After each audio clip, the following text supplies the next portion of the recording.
চল কাকিমার বাড়ি থেকে চাঁদা তুলে আসি। হ্যাঁ, চল চল। আবার গত বছরই তো চাঁদা দিলাম। তোদের ক্লাবের কি শুধু পুজো হয় না সারা বছর চলে? আরে কাকিমা, রাগ করছেন কেন? পুজো তো বছরে একবারই আসে। আর আমাদের ক্লাব শুধু পুজো নয়, সারা বছর সমাজসেবামূলক কাজও করে। হ্যাঁ কাকিমা, গত বছর আমরা কত দুস্থ মানুষকে শীতবস্ত্র বিতরণ করেছি, রক্তদান শিবির করেছি।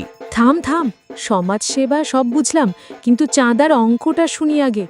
গতবার তো বলেছিলি 500, পরে বিল ধরিয়ে দিলি 1000 টাকার।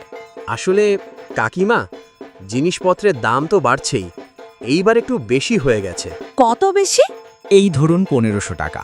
তবে কাকিমা, এইবার আমরা আপনার নামে একটা বিশেষ পুজো দেব, যাতে আপনার সব মনস্কামনা পূর্ণ হয়। আমার মনস্কামনা?